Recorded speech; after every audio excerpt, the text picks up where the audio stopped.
This lecture deals with Chapter 10, Section 3, looking at specific minority groups in American society.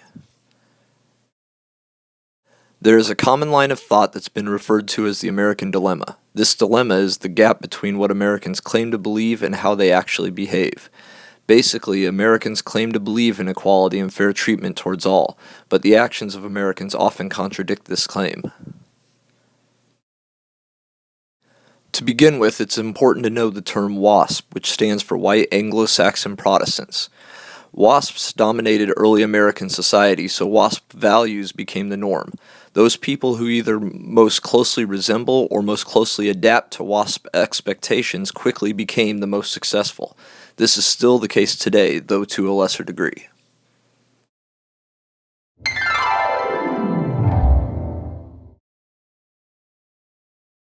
The first minority group that we'll look at are African Americans. African Americans make up just a bit less than 14% of the American population.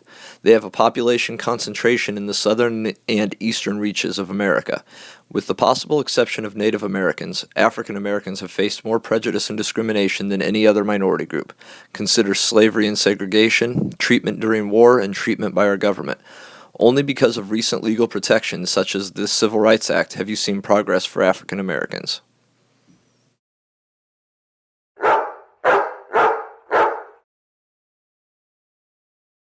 So here's a list of various statistics. A few stand out to me.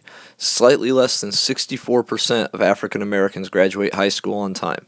38% of the black population is considered middle class, 5% below the national average. But even more telling is the average income for middle class black families.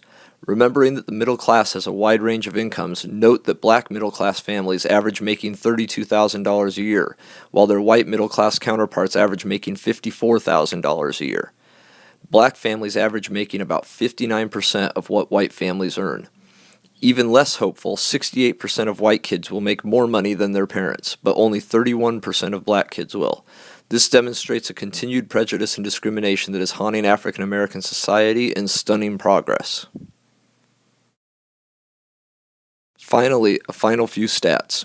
Black people account for less than 10% of the U.S. Congress, only 43 out of 535 members.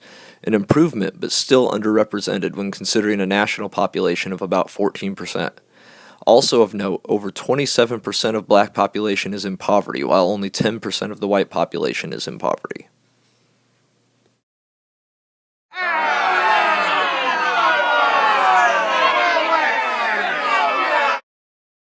Next up is the Latino and Latina population. The Latin population accounts for about 17% of the American population and are primarily located in the American Southwest. They are heavily underrepresented in Congress with only 28 members, or 5%. In many states, the Latin population is playing a more crucial role in American politics. Traditionally, the Latin population is most likely lining up Democratic.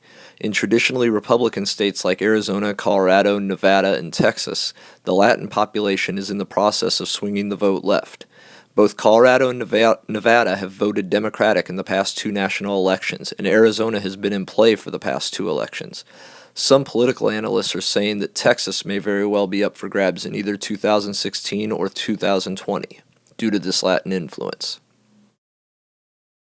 Again, the Latin population has a much higher percentage of its members in poverty than their white counterparts, 27% to 10%, and middle-class Latin Americans make significantly less money than middle-class white people, about 69% of what middle-class white Americans make.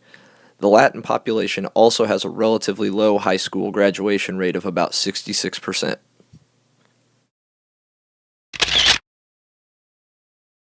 Asian Americans are the most successful minority group. With a population of only 5%, this might partially explain the higher rates of success for Asian Americans in American society. Less sample size means a lesser range of achievement. There are only 7 Asian Americans in Congress, which comes out to about 1%, again underrepresented when compared to the national population. Asian Americans have faced continued discrimination in America. At first, many were welcomed to the U.S. as cheap labor, helping to build railroads and work mines. But any time that the economy struggled or unemployment rose, the prejudice society held towards the non-white population led to discriminatory acts against Asian Americans. The three acts listed here are prime examples of discrimination, with the Chinese Exclusion Act of 1882 actually preventing Chinese men who were coming to work from bringing their wives and families with them when they entered the U.S. Despite this, Asian Americans have found a lot of success. Only 12% are in poverty, higher than the white population but lower than the minority average.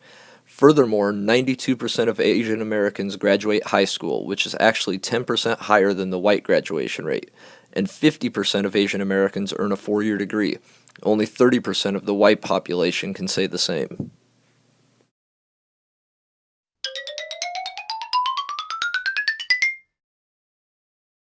The final non-white minority group that we'll look at are Native Americans. At one point, they believed that North America had between 50 and 100 million Native Americans. By the end of the 1900s, this number was down to around 2.5 million and has since inched up to 3 million. There is only one Native American in Congress, about 0.002%. This means they are the most statistically underrepresented group in American politics. Native Americans are a heavily poverty-stricken group, with the poorest county in the U.S. being Pine Ridge Indian Reservation in South Dakota. 30% of the people that live there are homeless.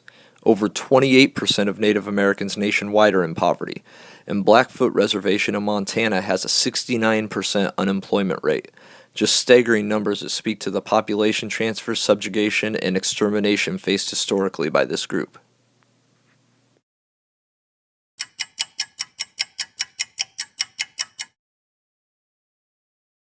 A few more depressing statistics. Only 47% graduate from high school.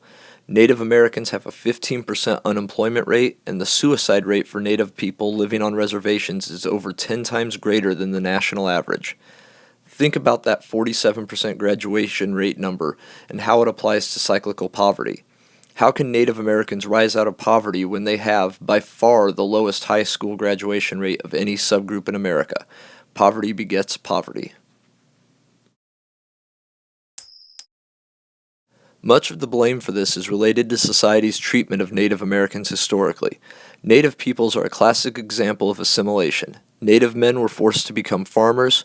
Tribal property, which was always held as a village with no private ownership and a concern only for taking care of the betterment of the village, maybe the closest that any society has come to actual communism, was taken by government and redistributed to male heads, thus creating a patriarchal hierarchy and a society that valued private property and personal possessions. Native children were taken to European schools to learn European ways of life. In short, everything was done to try to make Native peoples Europeanized.